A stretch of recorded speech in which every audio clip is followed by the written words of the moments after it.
What's up? Another What's up? episode of Hey. Chicago Hill on a Friday. On a Friday. Can TV.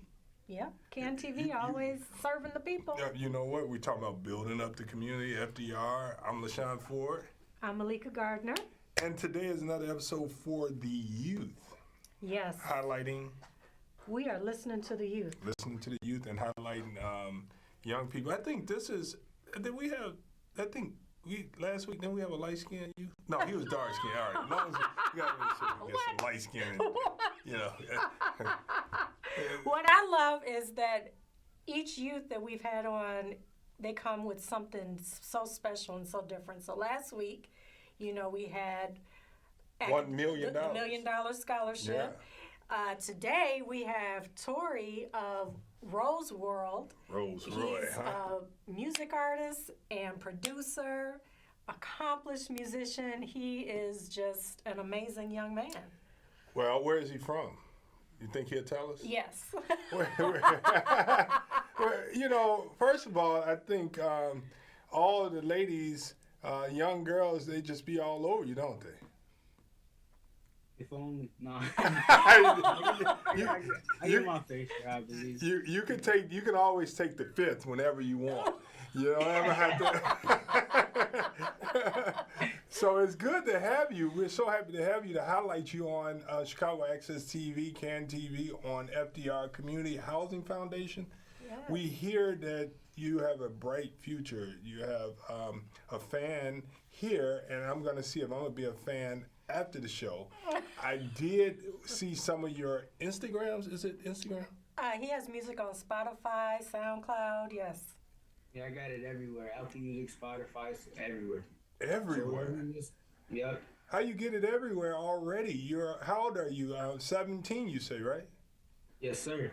So I distributed my music through DistroKid, which is it's like a paid streaming service basically, and you'll upload your music to there.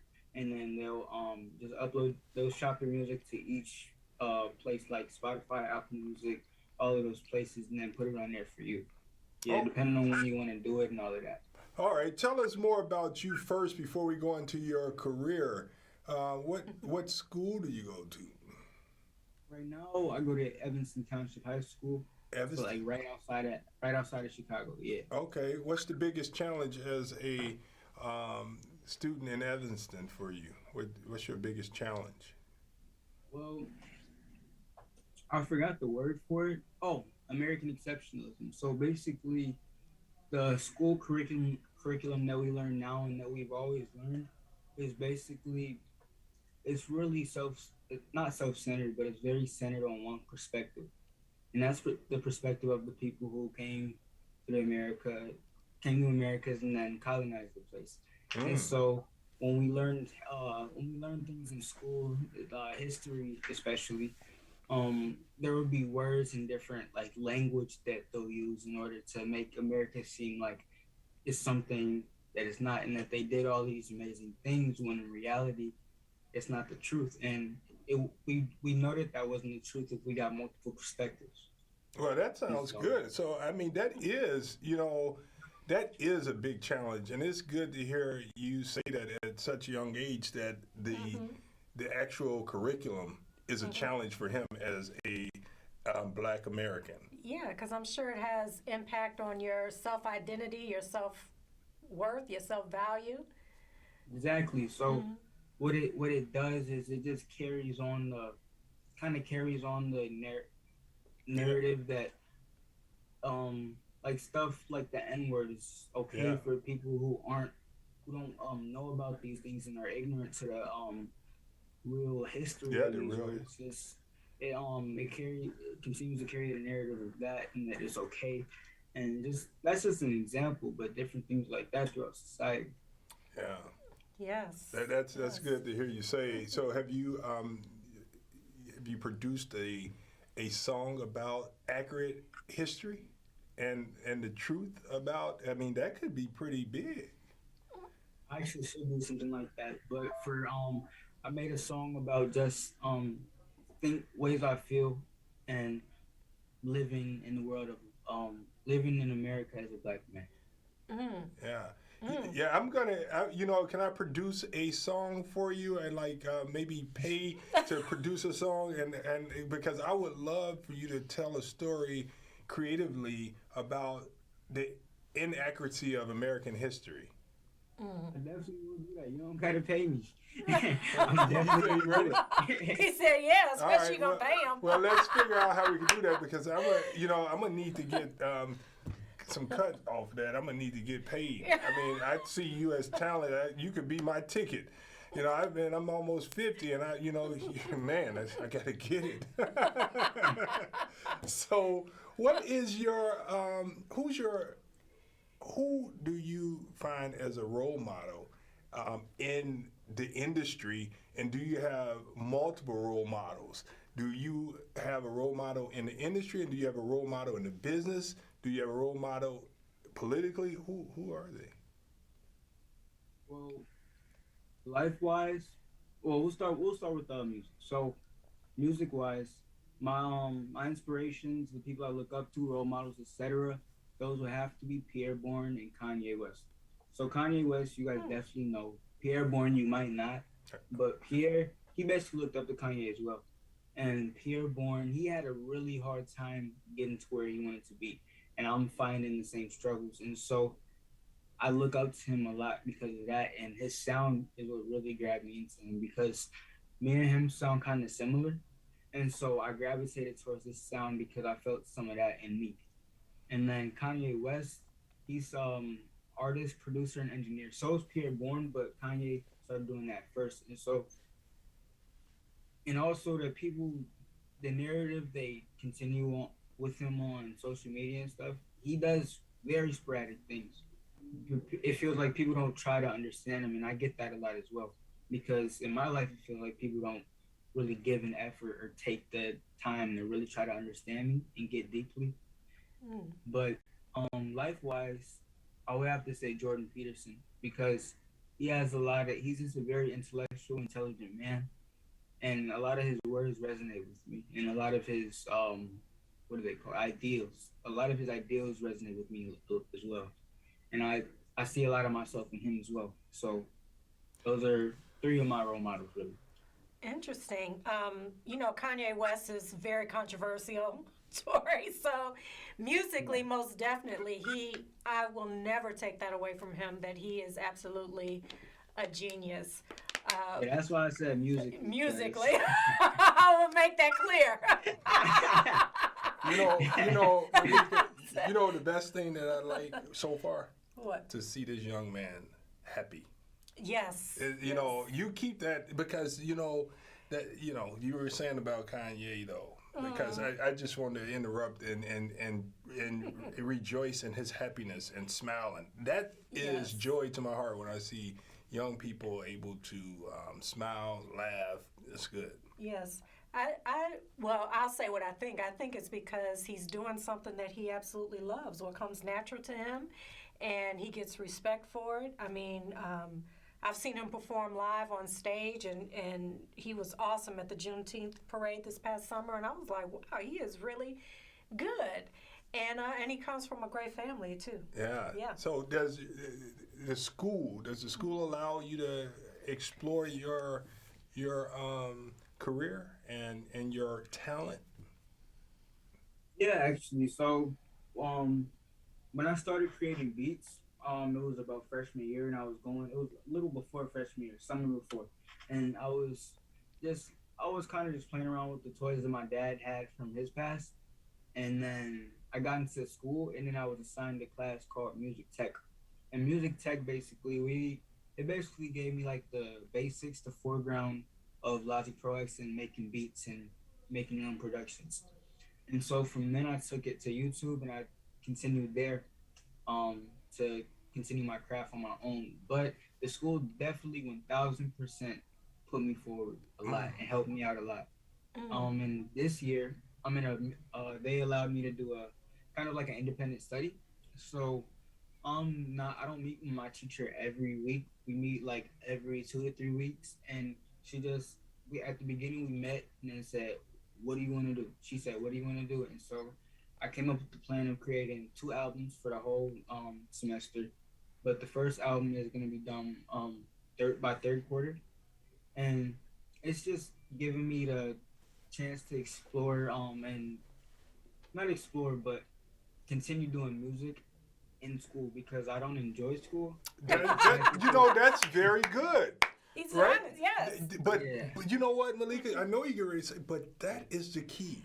Right. I don't enjoy school, but they got something there for me, and I'm gonna keep going. Mm-hmm. Exactly. Take music out.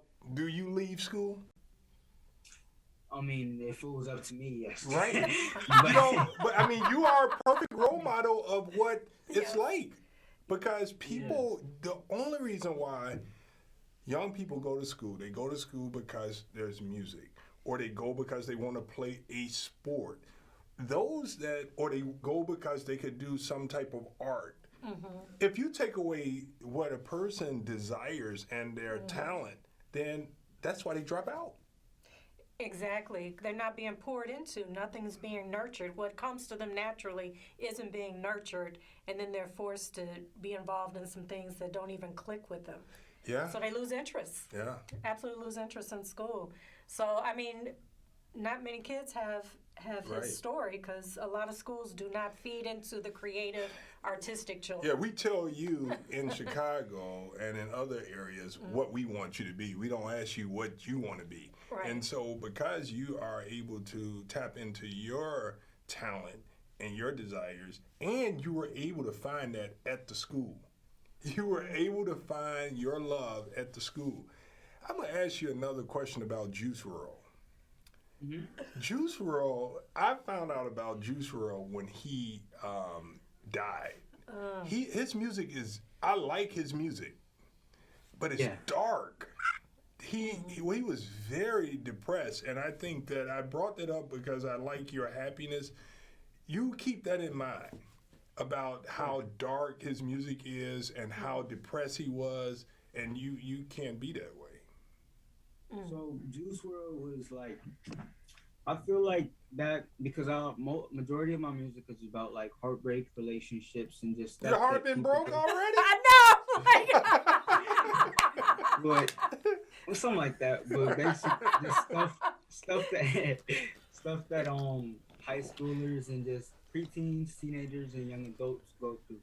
And so I emulate a lot of the ideas Juice WRLD sent, and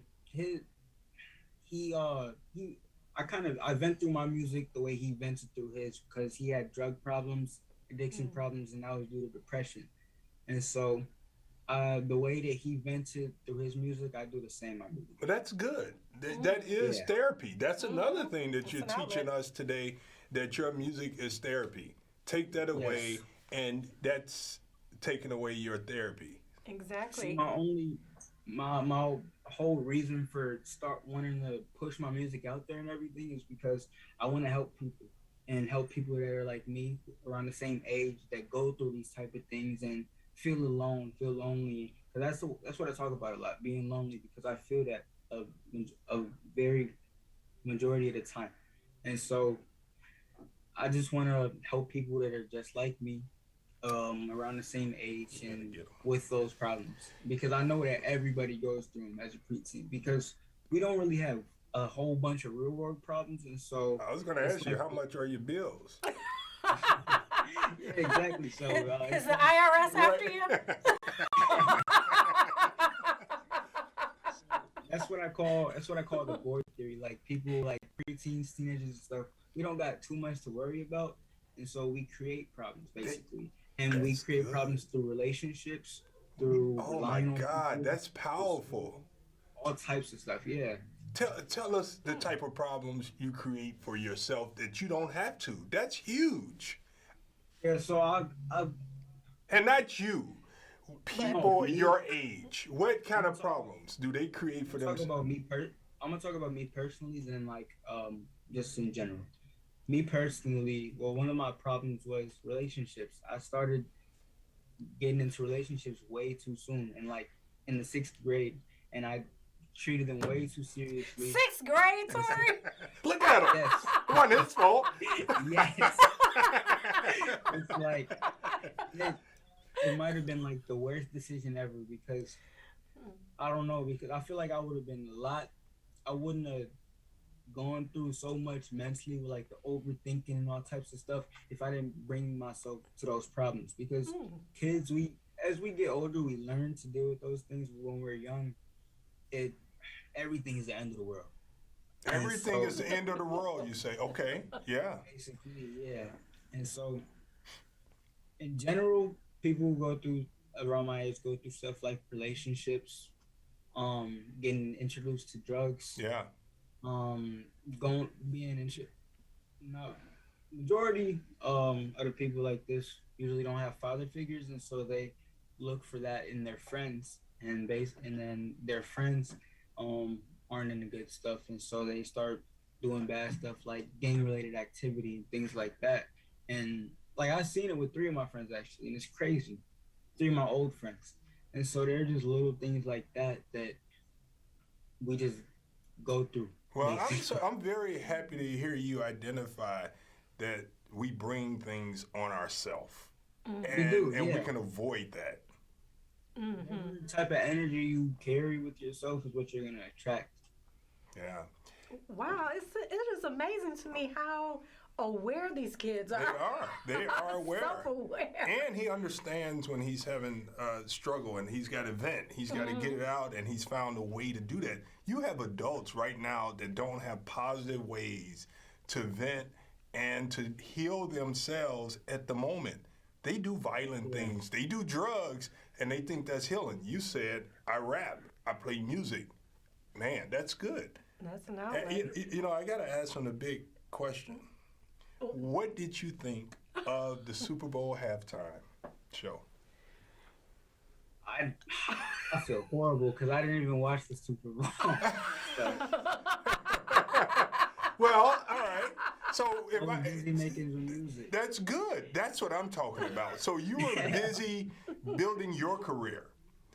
Do you think that rap music, gangster rap, 50 Cent, Snoop Dogg, and other people have an influence on the youth in a positive, negative? How do you think they influence the youth?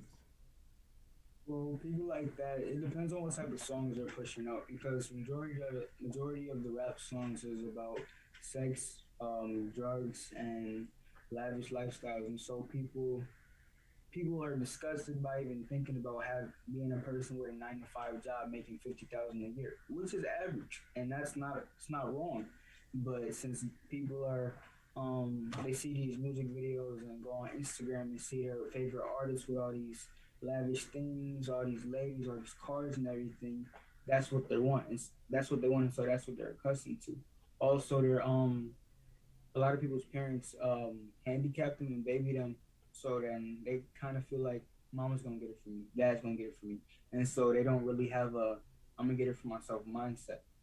And so I ask people, how are you gonna get there if you act like this? But um, the positive that they oh wait no, and the drugs. Let me get to that too. Just rapping about drugs and like Juice WRLD, he and majority of songs he did talk about how they affected him, how they were bad for him, but he continued to do that stuff, and so people thought that stuff was okay, and so he pushed the narrative of drugs being good. Really, I feel like that was the prime of pushing the narrative that drugs are good and stuff like that. 2017, 2018. That's when a lot of younger artists that were influenced by those bigger artists and older artists like 50 Cent started rising and blowing up. And the guns and the gangs and stuff like that, I believe that type of stuff is pushed on the people because since the artists rap about that, and half of the time they don't even do anything like that, but they rap about stuff like that, and then that becomes cool to people because people love rap music. Everybody listens to rap music. That like celebrities and everything. That's so important to people, and so the stuff So, that they do, they want to Tori, emulate. Tori, so the halftime at Super Bowl, you had 50 Cent, you had Snoop, Kendrick Lamar, Eminem, Mary J. Blige. Some people didn't see that as them using an opportunity to really educate the world on Black history or or black people. It didn't display black excellence. The best. The best of example, black excellence. yeah. The best example of black excellence. What are your thoughts? I mean, you may not have watched the Super Bowl, but you know who these artists are. So what are your thoughts to that? So the question is, do you think rap 50 No, I Cent, understand the Snoop, question. yeah. Are they, yeah. So, I mean, who people really expect to be up there? Because That's a the good Super Bowl question. half show is supposed to be like music, right? Like it's supposed to be entertainment and stuff like that. So, like someone, an excellent black person that like a lawyer or something like that, I wouldn't expect them to be up there. I'd expect somebody that's not pushing the. I believe the Super Bowl halftime show isn't like the best place to show black excellence, because unless you're rapping about something that black people have gone through, or like injustices that we face, and you're instead rapping about having fun doing whatever, it's not really like talking about black excellence or anything, or how far we've come. And so I feel like it really just depends on the type of music and songs that those artists do. Now, those artists being there is not the problem, but depending on what songs they performed and depending on what type of vibe they gave. That's right. Yeah, and depending on what the reason for them being there was, which is, I believe it was trying to show black excellence, as you guys said. I feel like that's not really. We want you to give us a 30 seconds or a minute. If you want to, can you flow? We only have a minute left. We want you to give the viewers something to remember you by. Go for it. Just like anything, or the same question? Anything without Okay. not rated R or whatever you call that. PG. Well, first, let me start with my Instagram, because that's where you can keep up Very with me good. in my life. Yeah, Taure, it's gonna be Taure SJ, spelled at TAURESJ, and really just go listen to me, and I hope you will feel my pain, and you'll feel the things that I feel, and maybe if you go through the same type of things, it's gonna help you out, because that's my hope, bro. Honestly, I just want to help anybody else out any way that I can, because I feel like I don't have that type of help, so I want to be that person for people. Well, you should go and you should be in the movies. You should get your degree in not only music, but you should also be in film. So do it all. I mean, you're a star. I see you as a star. Thank you. Yes. And Yes, thank yes. you for being here. I mean, you have taught us an awful lot. And we really appreciate you. Yes. You know what? We done had another baby. Yes, we did. Congratulations. We got another baby on Friday. You know, you are, Yes. how many, she's my wife on CAN CAN TV. And so now, I think how many we have? We got like 5 We children. got 5 children. You're going to meet your brothers and sisters one day. And so this has been another episode of CAN TV, FDR, Community Housing, highlighting one of our great youth. And Thank you we guys got them for having tomorrow. All right. Yes, Tori, thank you. And we'll see you tomorrow. All right. Yes, Have a good see you one. guys. Have a good night. You too. All right. Bye now.